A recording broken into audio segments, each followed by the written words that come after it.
So our next talk is Rob Fry presenting security as a video game. Hi everybody, I'm Rob Fry. Nice to meet you guys.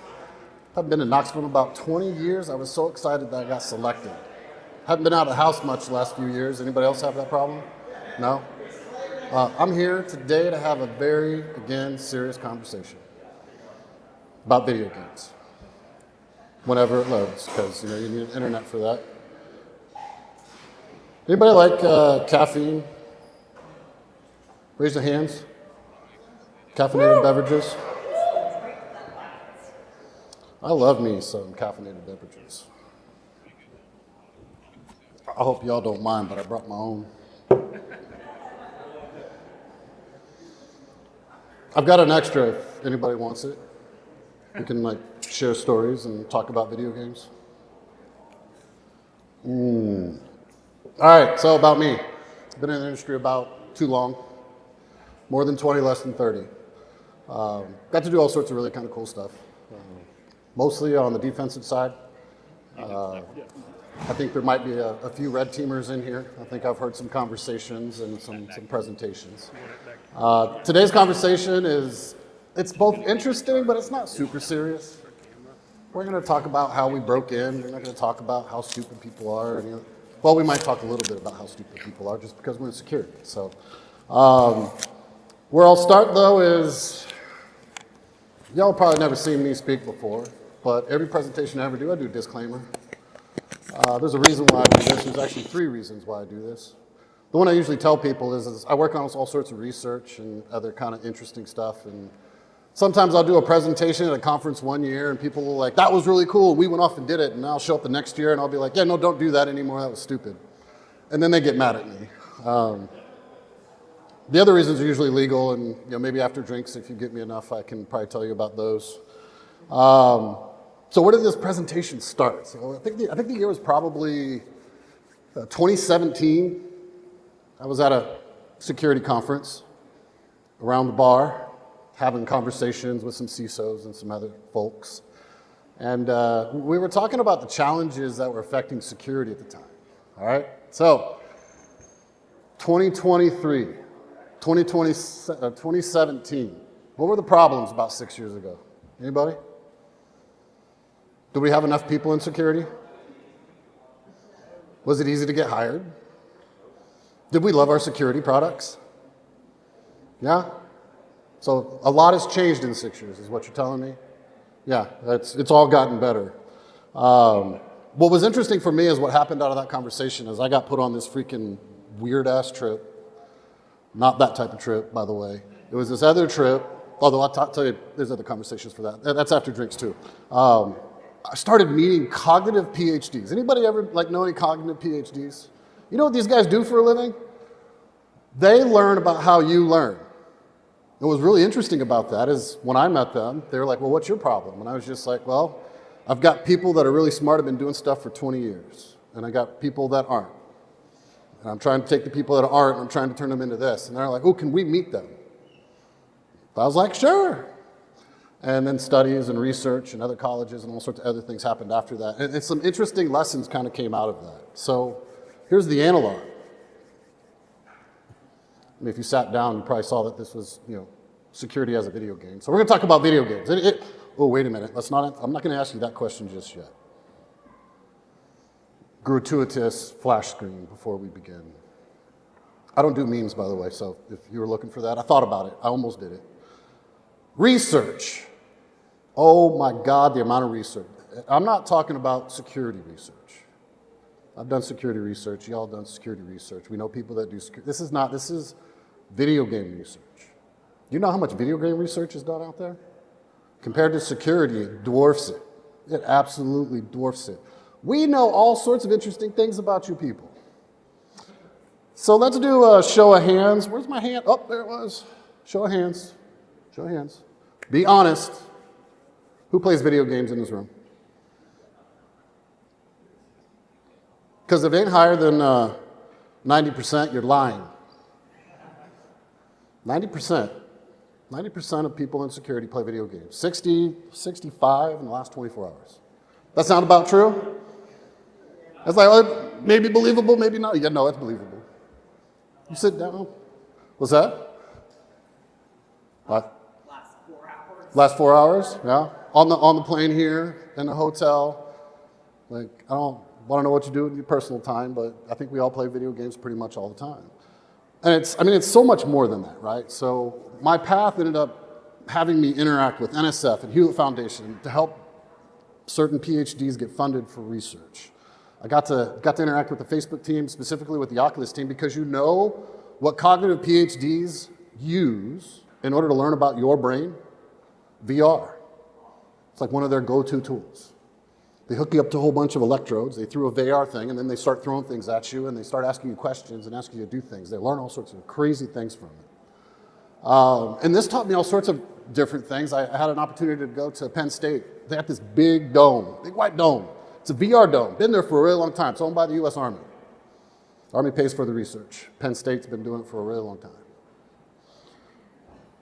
Why? Why? Well, here's a problem, right? Navy was having issues with kids coming in and teaching them how to do what? Drive submarines.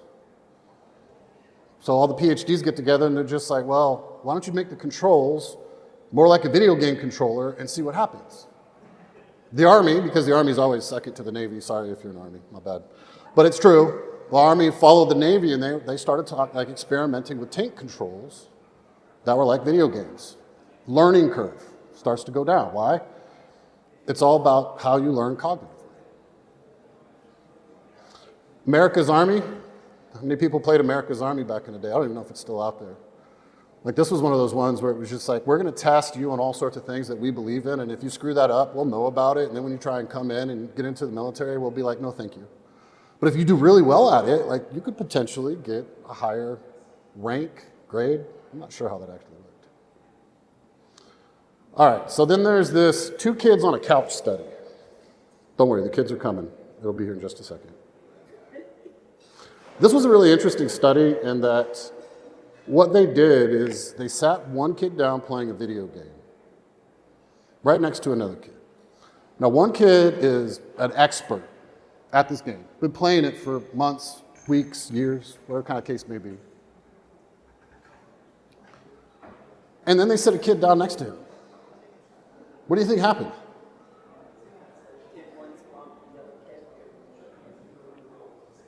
It's this weird, like, symbiotic relationship that happens, right? Like, how many times have you been watching your friend play on an Xbox, a PlayStation, a PC, or whatever the case, and you're watching them? What are you doing as you're watching them?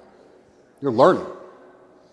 And so what ended up coming out of this study was this cognitive understanding of how people learn when they're in groups. Anybody do that in security? Now, I know there's the brilliant jerks out there that's like, I don't have time for you. Like, if you don't have those and you have somebody that actually will take the time, I think especially I think on the research and the red teaming side, the massive amount of information sharing that happens and then the amount of the ability to learn. The defensive side is still a little slow on that. But there's enough research out there that basically says, like, some of it's misery loves company.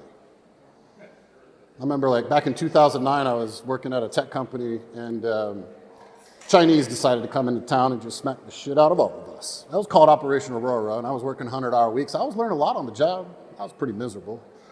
But it was one of those ones where we were learning because we were all miserable, too. So, like, it's not just about video games and enjoyment. There's a lot of different situations when you're with people that you can learn.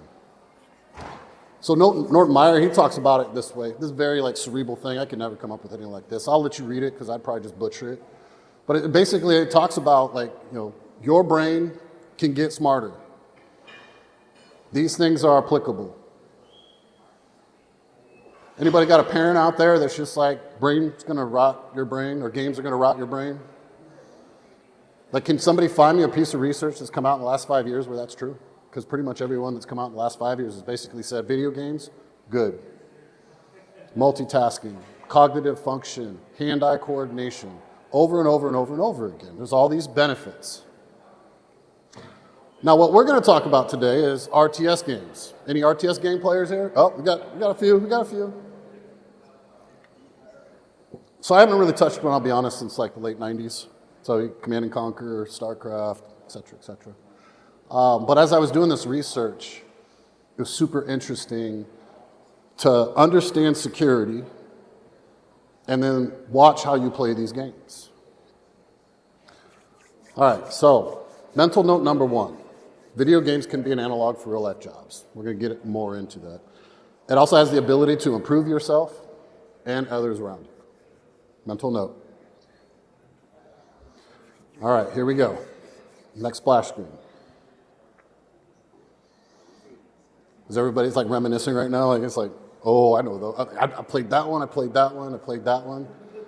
Some super interesting things about the fact that you played probably more than one of these, or new versions of these. Fog of War. Everybody remember Fog of War?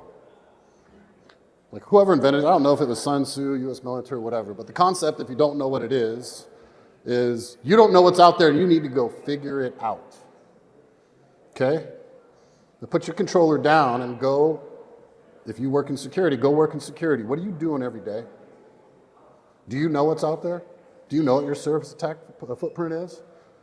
No, it's freaking Fog of War. You got to deal with this crap every day. You think you know, and even when you know, the red team guys are going like, you don't know. Let me show you. So there's one.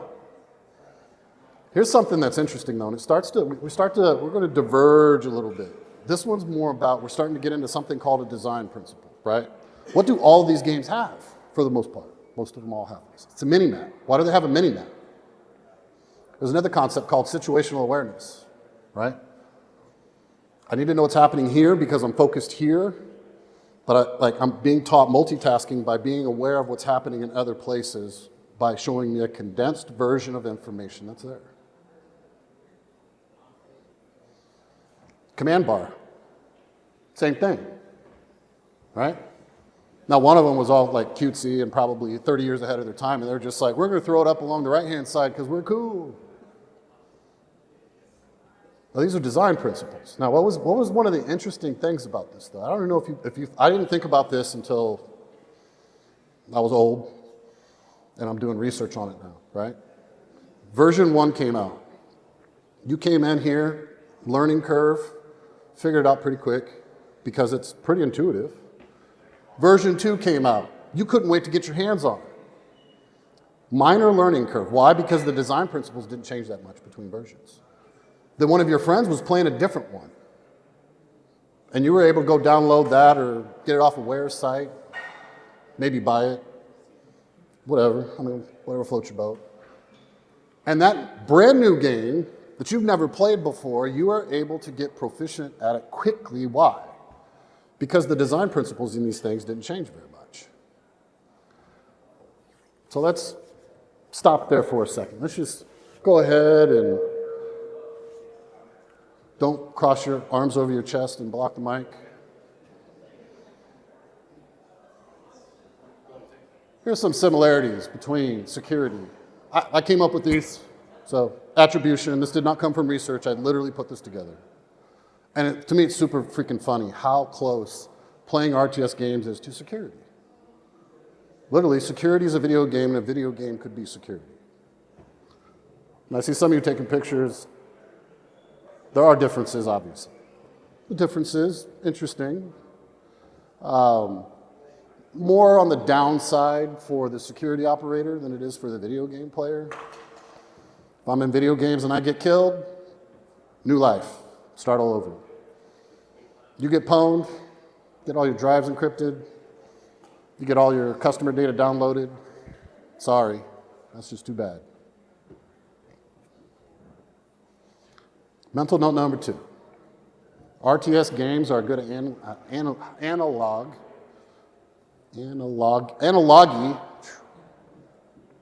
I had a few too many drinks when I was creating this.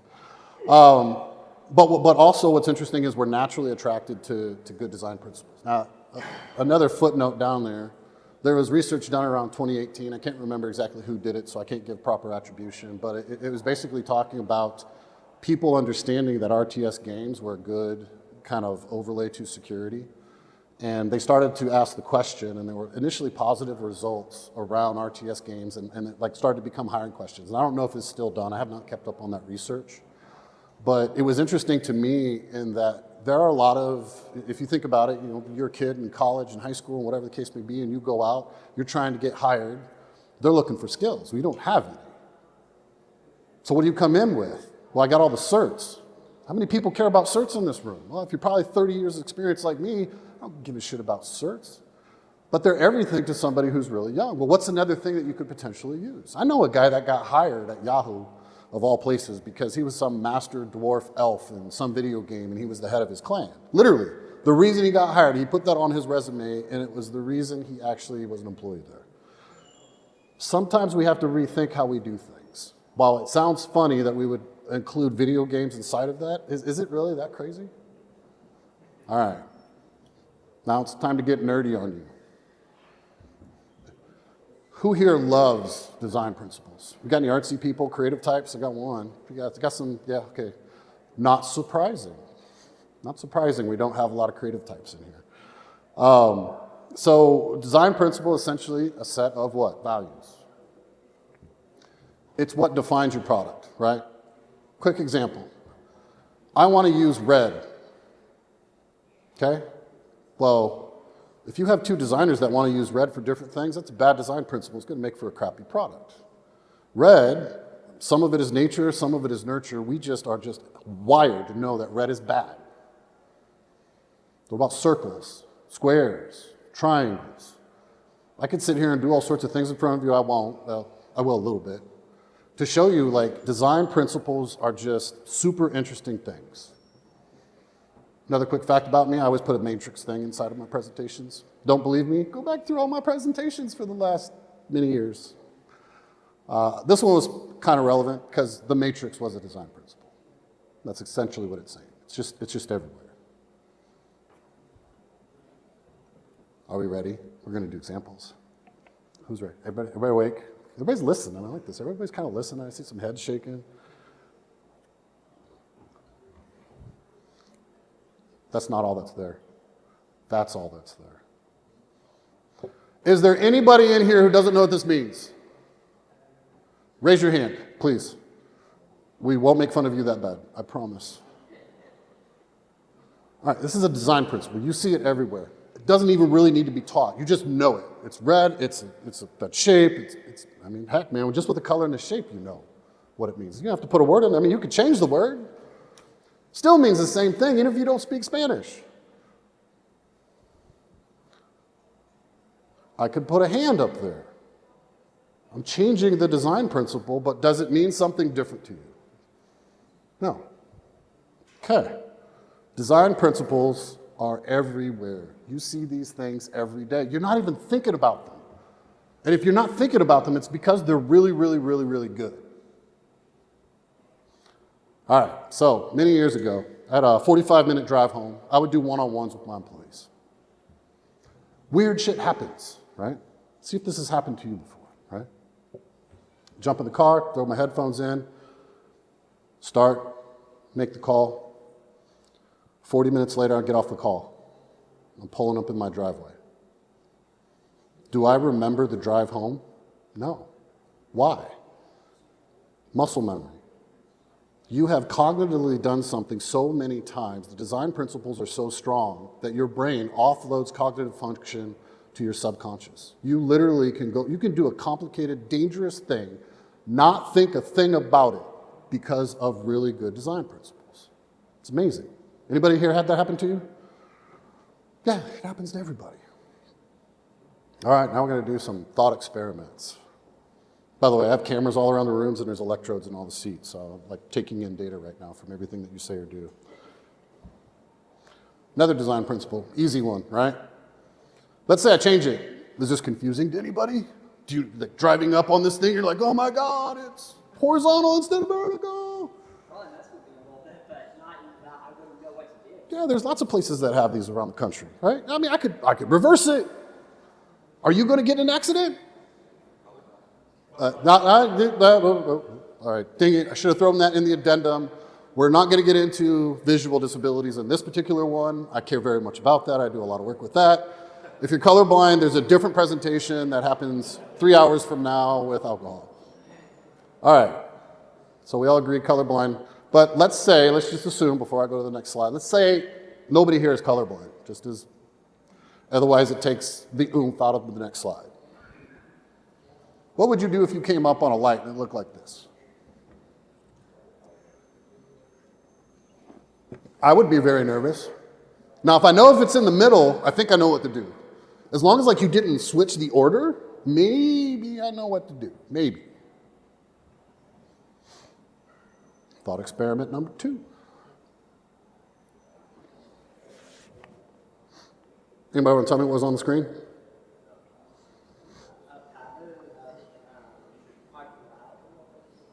What's that? I should go back? There's a circle. Anybody else see a circle? The dash line around it? 45-degree angles. Okay. Pretty much everybody see a circle? Was there like a really big circle and then a middle circle? Was it a circle or a square or a triangle? What was it? Anybody? Anybody know the color of the circle in the middle? 80% of you, through science, through cognitive learning, I know, man, I made that way too light. I know you look right in the center. I know this through science. I knew as soon as I was going to flash it up for a second. Your eye, when you look at this screen, because of the design, was going to go straight for the middle. Now, only 80%. Some of you, I don't know, not enough caffeine, you're bored, you're waiting for this to end so you can have some free liquor. I don't know, whatever the case may be. But I know that 80% of you not only looked at it, you probably remembered what the color was. Third one. Let's use one that's a little bit more home and security. So let's just say, second argument, green is known good, yellow is suspicious, red is malicious. Does that resonate with anybody in here? Better. All right. I like circles as boundaries. So this outer circle, let's say it's an ASN. Let's say the inner circles are cider blocks. Let's say the little dots are IP addresses. Everybody up to date on my design principle? Okay. This laptop's connecting to an IP address. Is that okay? Based, and don't, like, no theoreticals, please. Like, yes, we don't know, and yeah, there's somebody, just for the sake of the thought experiment, let's just make an assumption that all the greens are actually green, even though we know it's probably not true. All right, makes sense?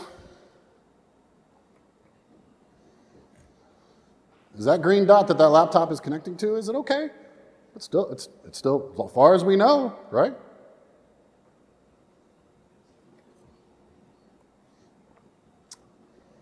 This is the easy one. Everybody's just like, well, it's obviously bad because it's connecting to red. Okay, well, fine. What if I changed it green? Now, if you've ever done threat research for any amount of time, that green is not green. But what I just explained to you, without having to pull up freaking spreadsheet, column and rows, I gave you a visual representation of data where you could start to make assumptions that are probably correct about this. Is this resonating with anybody yet? So this is a real life one. I was flying back from DC. We had a particular application. This was a whole bunch of network traffic. I knew this was bad because black dots are bad. Either because we knew they were bad, they were marked as bad, threat intel was bad, something was bad about it. So we knew that when we got into this particular application, when we saw starbursts, that was bad. And when you see starbursts that will have connecting things and then some of these little tendrils off of it, this was an attack. And now the only question is what's leaving, what's being sent someplace else, which offices, which employees. All I did was get in and look, and I knew bad stuff was happening, just based off of the design principle of this particular application. Mental note number 3, we love design principles as human beings. Shapes and patterns mean stuff to us. Muscle memory is a good thing. Let's go through some problems, some conflict, some stakes. Here's a problem in security. Does anybody here not have enough data? Would you like more data? The adversary would be happy to give you more data. The vendors would love to sell you more tools in order to generate more data. But the failure is we have so much data, and what do we end up doing, right? Like, I always love this. I've built products before. I've been on the vendor side for about 7 years now. And I love this request coming in. Hey, can we just export to CSV? What's the joke in cybersecurity? What's the best UI? Anybody? Every security vendor is up against a spreadsheet. I've seen research done on that too. One of them was done by some guy that I've actually already quoted inside of here. Somebody been doing basically kind of like cert type stuff for 20 years. And he basically rewritten the synaptic brain processes in order to wrap his head around how to process information from a spreadsheet. You know who can't do that? Anybody who hasn't been doing it for 20 years. But we're so much inside of security, we're just like, spreadsheet, column and rows, let me filter, let me do stuff. And it's like, well, that sucks, especially as, how much data is coming in these days? Okay, sure. Another problem, outmanned, outgunned, totally, completely surrounded. By the way, I love that I found this. Like the other ones I've had were not so good. I was like, anybody Army men when you were kids?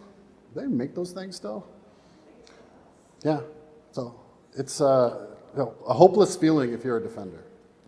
You are completely just surrounded, outmanned, outgunned. Another problem with security, resource gap. I would say the resource gap is also going to be closely related to the skills and the capability gap, okay? Why is this, right? Could it be possibly because we don't have tooling that's easy to learn? Could the fact that I constantly am seeing these recs out on the internet where it's like, we're looking for a junior candidate with 10 years of experience and a long list of capabilities because they spend a lot of money on their stack, and like, what does that mean? Like, I need to have, like, my hiring bar needs to be high. Why? Well, one, I don't have time. That's kind of BS. Two, when it comes to like the hiring thing, I need to make them jump really high. I have high expectations. And really where you're getting to is you have the security stack you paid a lot of money for, and you've got a people value, and you don't want your people sitting around doing nothing. Why are tools so hard to learn though?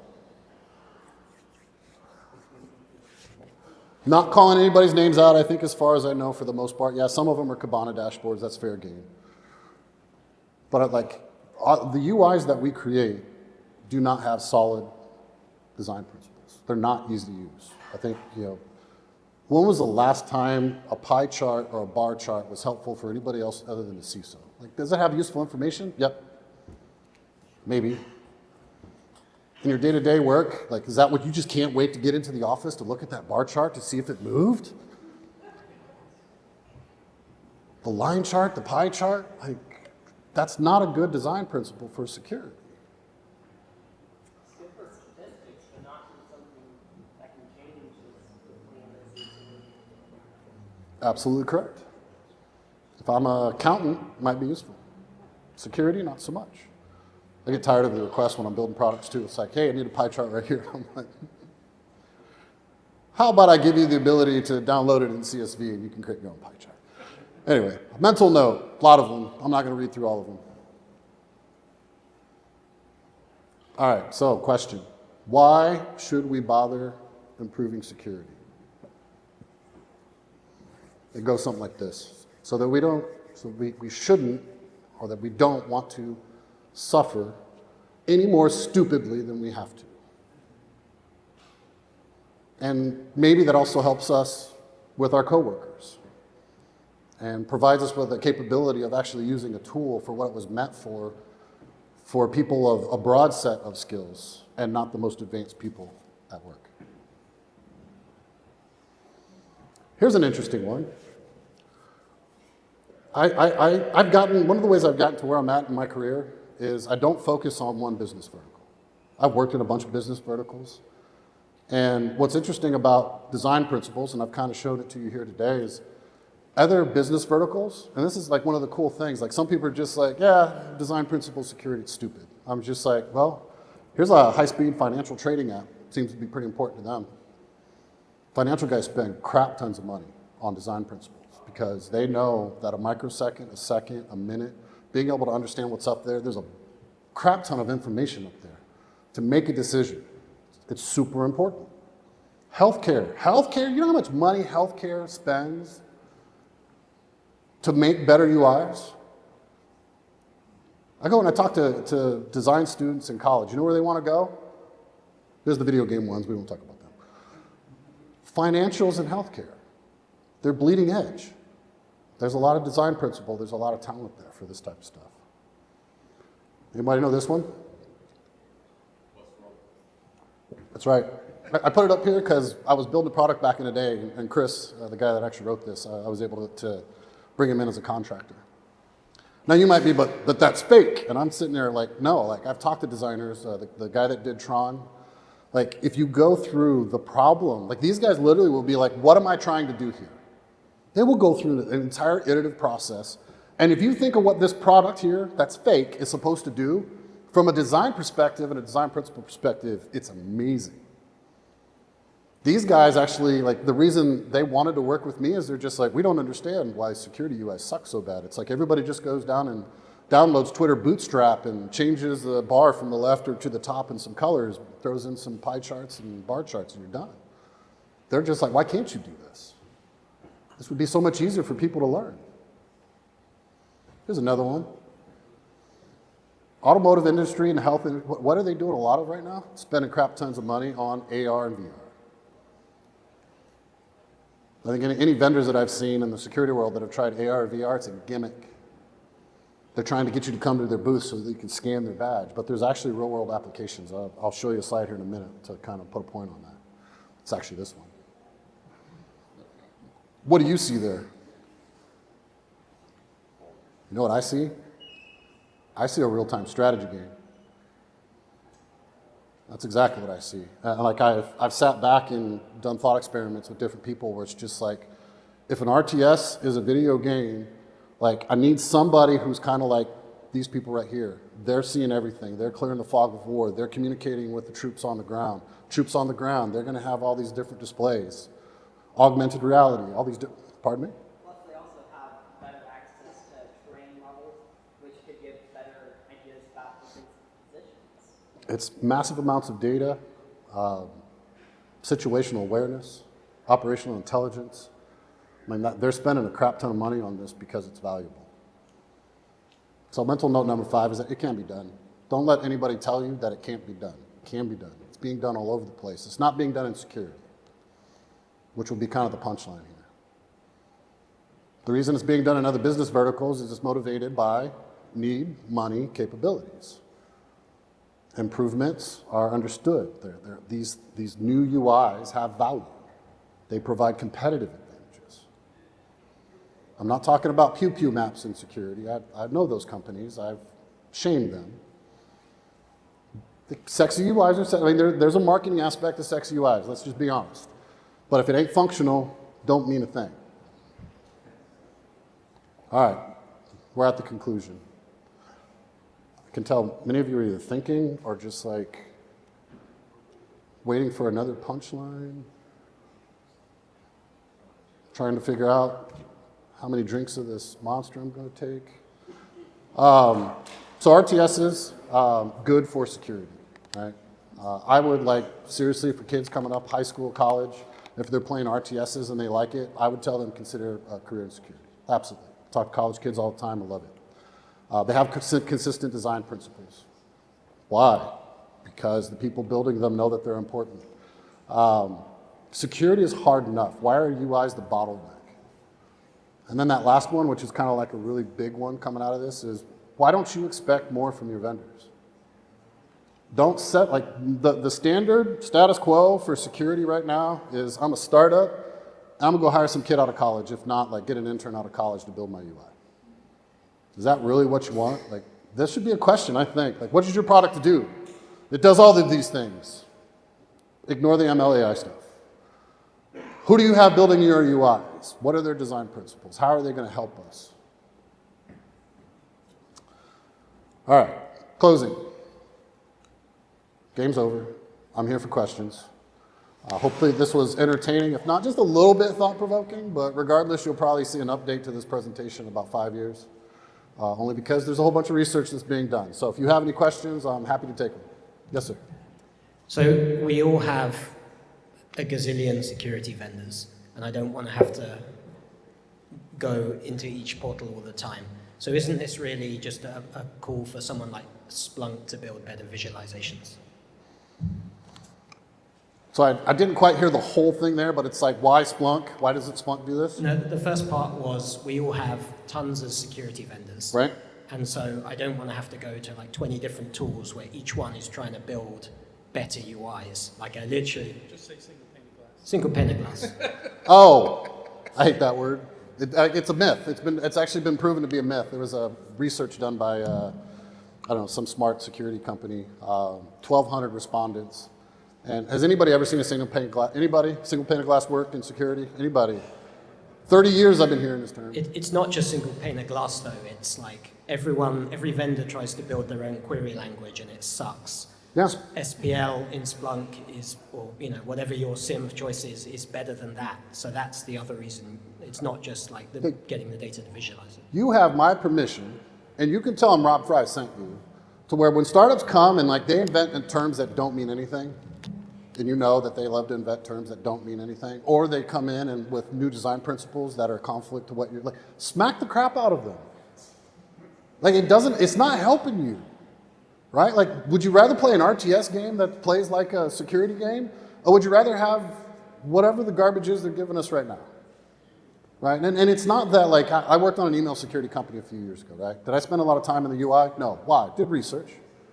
They weren't gonna be in the UI, they wanted all the alerts to go where? To the SIM, right? So it's not that every product needs the most modern UI, it's like, you're dealing with, I've generated alerts before that have 10,000 data points, 10,000. You know what the status quo in security for 10,000 data points is? Column and rows, Splunk. Elasticsearch, a whole bunch of other products, just column and rows. Who can process that? Nobody. Oh, I'm gonna filter it. I'm gonna write a magic query. It's like, great, you might be capable. 99% of people aren't. So it's one of those things where like Splunk they're an old dog. Like this isn't their forte anyway. They're never gonna change, they're incapable. Newer companies have to come up and do this. There are companies that have that capability, but to your first point, there's a bazillion companies. Like focus on the ones or help the ones that aren't doing it. Focus on the ones that are, help the ones that aren't doing it. Tell them it's important that I'm gonna give you my money, do something that it's gonna help my junior, medium, and senior employees. Any other questions?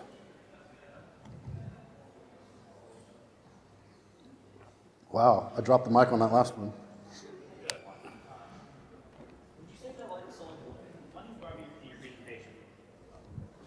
So one thing you brought up in your presentation I thought was kind of interesting is like the skills and capabilities of getting into security are so wide, right? And there's like 2 or 3 year, like constantly, like you're always drinking from the fire hose, right? At least that's been my experience. That's never gone away.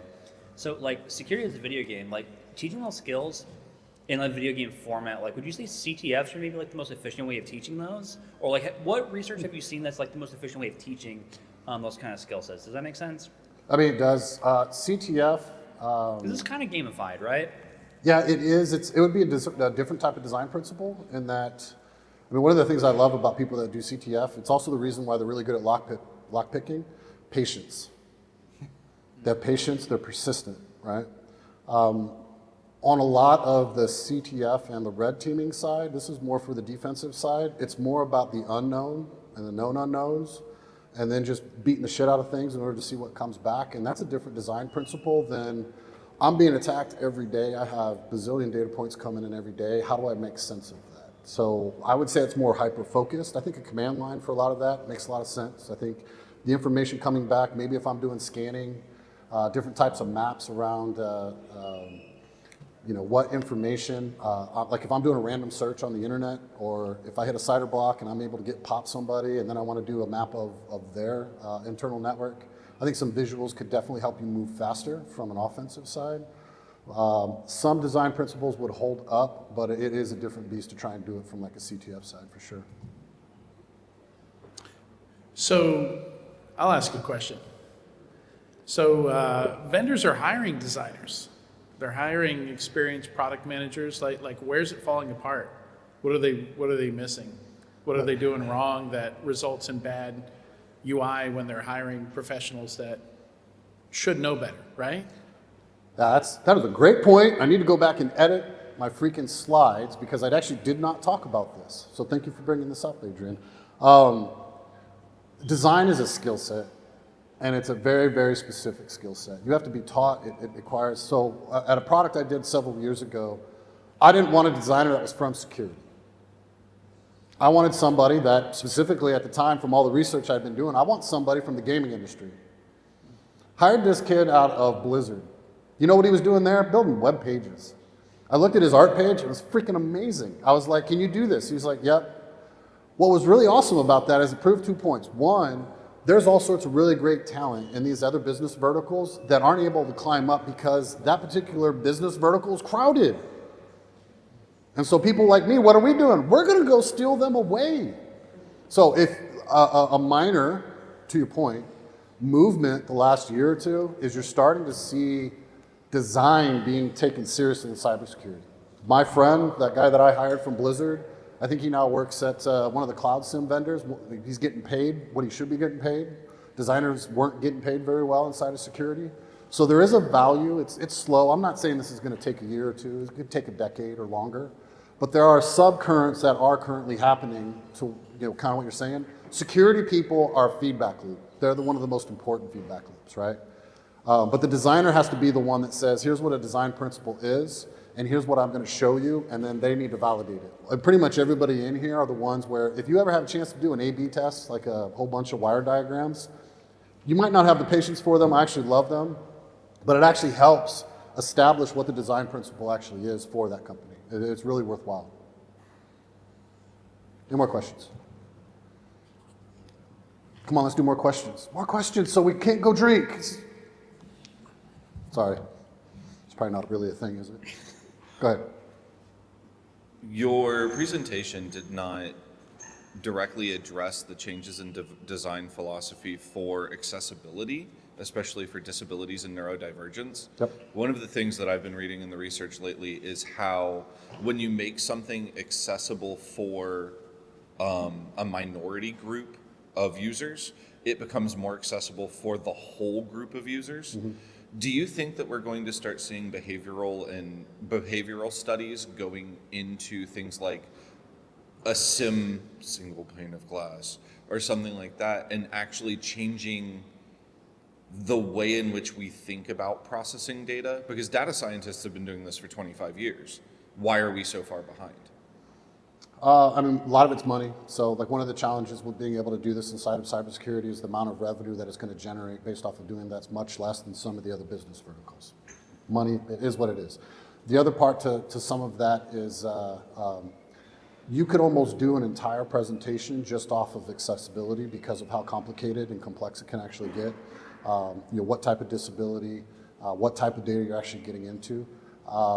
It's not something other than when I have to build a product and I have to be subjected to what those things are. I haven't read or seen a lot of research around that.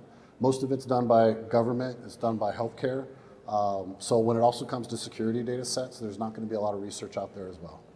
A few years ago, the Regan Streif Institute in Indianapolis did a bunch on accessibility for UI. It might be interesting for your research, by the way. You have to tell me about that later so I can go look it up. Meet you at the bar. Yeah, I like it.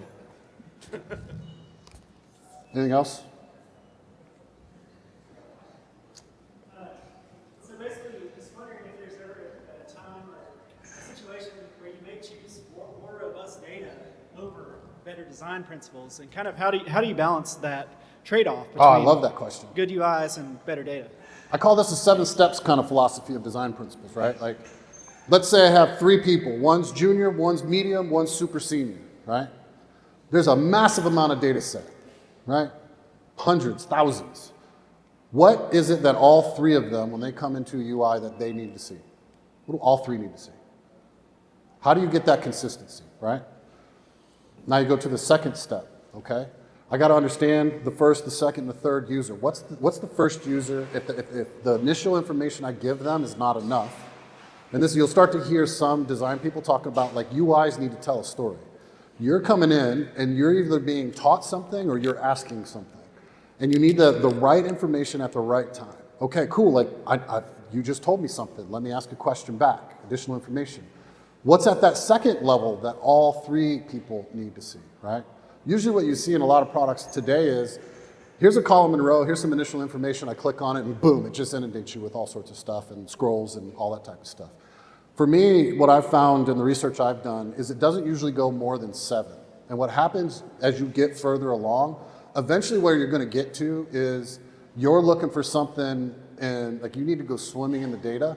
And now you can start to think of a canvas and kind of a blank UI where the previous information might come in, or you might do some type of blind query, only because I've qualified you as you've gone through that UI and you're just, I know you're super technical and you want to go into a set of data that is so complex and so whatnot that it's not something that should be displayed by a UI from a design principle. Like now you're at a point where search and something like a Splunk is not necessarily a bad thing. But it's understanding who is there, the type of data, and then every one of those steps of what that data from a story is trying to tell you. All right, so I know I'm the last one. One, thank you for having me. This was a lot of fun for me. First presentation I've done in about 2 years. Hopefully I didn't suck too bad. Love to meet some of you guys, hang out for a little bit. Thank you B-Sides, thank you Nashville, and everybody take care.